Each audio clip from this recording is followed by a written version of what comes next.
Nos encontramos exactamente a la mitad de la primera fecha y han aparecido un par de selecciones que sorprendieron para bien y para mal. ¿Acaso la selección venezolana realmente puede ser una sorpresa en esta Copa América? ¿Les costó jugar contra Ecuador que tenía 10? Si Ener Valencia no se hubiera ido expulsado, ¿Ecuador hubiera hecho algo más? ¿O será que simplemente los ecuatorianos tienen esta llamada maldición de la Copa América? Que parece que da igual lo bien que lleguen, los buenos jugadores jóvenes que tengan, nunca hacen nada en la Copa. Y no son los únicos, hemos visto también problemas con la selección chilena, goleando en sus amistosos, jugando con Francia, pero luego llegan al torneo y no le pueden ganar a Perú, que recordemos ha perdido jugadores titulares importantes. E incluso los mexicanos ganándole 1-0 a Jamaica, sufriéndola, y casi les empatan el partido. Vamos a ver qué es lo que está pasando.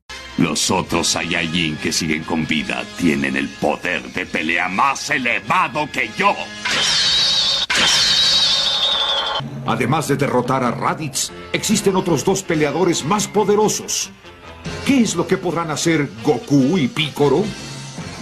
Primero, si hablamos de una selección que lo ha pasado mal, esa ha sido la selección chilena de Ricardo Gareca. Pero no vamos a ser ventajistas. Aún creo que son una selección con un potencial interesante, pero quedó en evidencia que tienen problemas internos y estos tienen nombre y apellido: Alexis Sánchez. No es una casualidad que justo después de empatar con Perú, un partido que muchos chilenos ya lo veían como ganado, la mayoría de los hinchas se decepcionaron, sintieron que esos amistosos previos habían sido una ilusión y muchos empezaron a reclamar la presencia de Arturo Vidal. Recordemos que Gareca no convocó a Vidal para la Copa América porque no consideraba que tuviera el nivel suficiente como para estar en la selección. Ahora Vidal está jugando en Colo-Colo, ha regresado a la liga chilena, ya no es el de antes. Pero a pesar de eso, la gente reclamó su presencia porque Vidal en los partidos contra Perú casi siempre jugaba bien y marcaba goles. Como quien dice, el mejor jugador siempre es el que no está, es el que más extraña.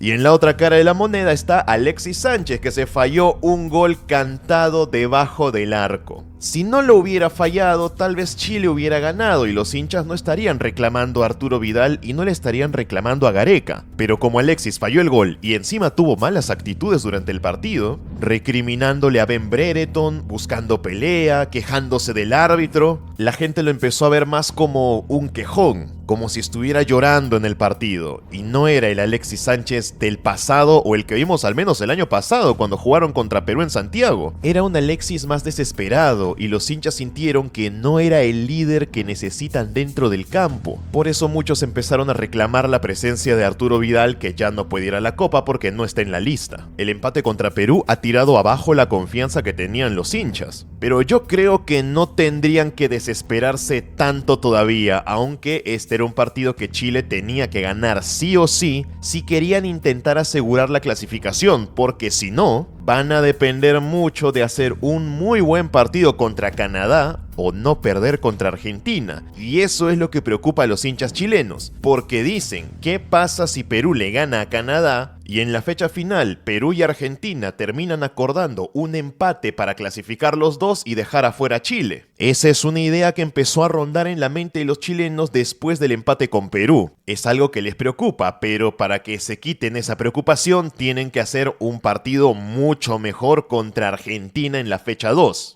Pero no podemos negar que la confianza bajó, mientras que la confianza de la selección peruana subió algo más, porque la mayoría no nos esperábamos sacar siquiera el empate contra Chile luego del bajo nivel que mostramos en el amistoso contra El Salvador. De todos modos, la fase de grupos para ambos no ha hecho más que empezar, pero también hay otras selecciones con problemas. En el partido entre Ecuador y Venezuela vimos cómo la selección ecuatoriana demostró que tiene problemas para manejar sus emociones y controlar su nivel en la Copa América. Una cosa son las eliminatorias y otra cosa es la Copa. Mucha gente lo dijo antes de que empiece el torneo. Ecuador en la Copa América, por mucho que tengan una generación de futbolistas jóvenes y que el mercado ecuatoriano esté creciendo internacionalmente, en la Copa América siempre les cuesta. Y eso yo lo tomé en cuenta cuando hicimos la la previa de la fase de grupos. Por eso yo no ponía a Ecuador como primer lugar de grupo, porque no me esperaba que fuera a hacer algo diferente a lo que siempre hacen. Además, había hinchas ecuatorianos que antes de que empiece la Copa no estaban tan seguros, porque sentían que el nivel de la selección había bajado del año pasado a este, y tenían miedo de que les pase lo que les pasó en el camino al Mundial de Rusia, que empezaron muy bien, pero luego la selección se cayó a mitad de eliminatorias. Sienten que podría pasar algo similar, y esta Copa América era un momento donde Ecuador tenía que intentar demostrar que siguen siendo los mismos del año pasado. Pero tenemos que ser justos con todos. Venezuela ganó y ganó bien, 2-1. Pero Ecuador estuvo con un jugador menos desde el minuto 22, o sea, más de una hora de partido, jugando con 10. Aún así, Ecuador empezó ganando de manera increíble con un gol de Jeremy Sarmiento al minuto 40. La selección venezolana no entendió muy bien qué hacer porque ellos están acostumbrados a jugar a la defensiva, pero cuando Ecuador se queda con 10, se ven obligados a proponer y a ir para adelante, y eso no les vino bien. Ecuador casi no tuvo la pelota, apenas tuvieron un 34%, Venezuela tuvo 66% de posesión, algo que no es normal en la selección venezolana.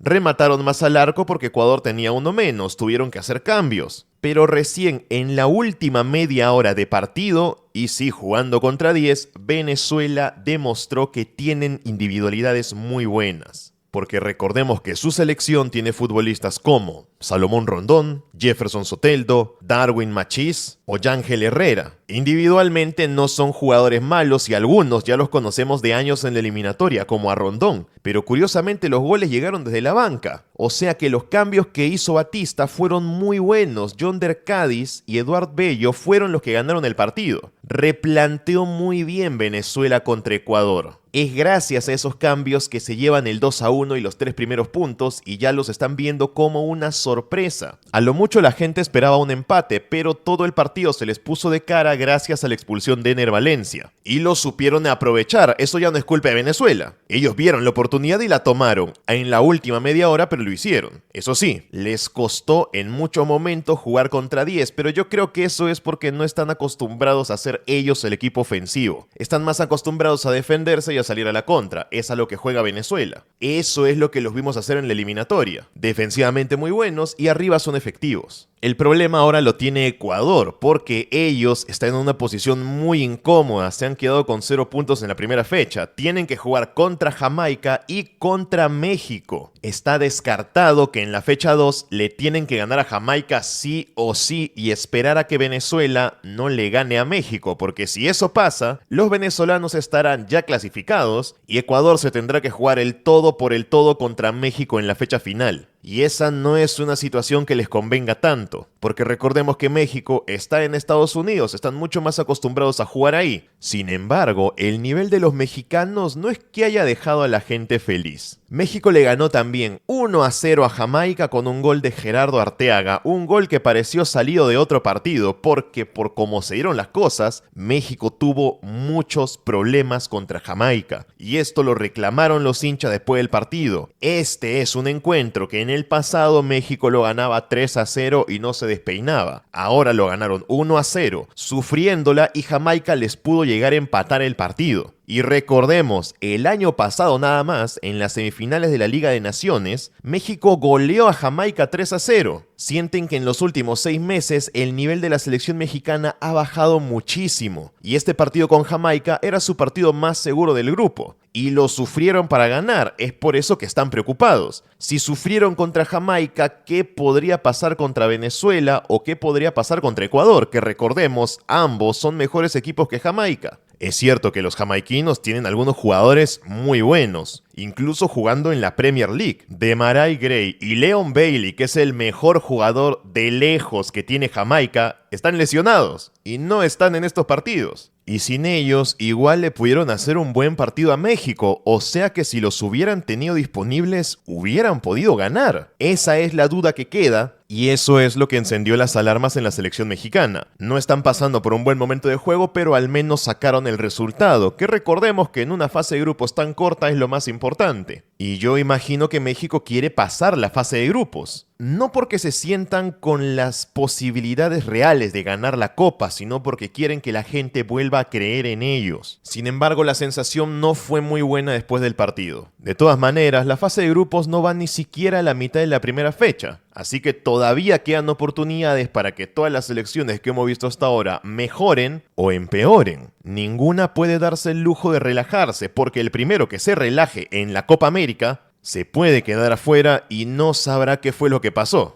Más tarde va a jugar Estados Unidos contra Bolivia, un partido donde dicen que Estados Unidos es el gran favorito, y también Uruguay contra Panamá. Dos partidos que no tendrían que ser muy difíciles de saber quiénes son los que podrían ganar. Pero de todas maneras, estos primeros partidos nos han enseñado que tenemos que darle al menos el beneficio de la duda a aquellas selecciones que no son favoritas.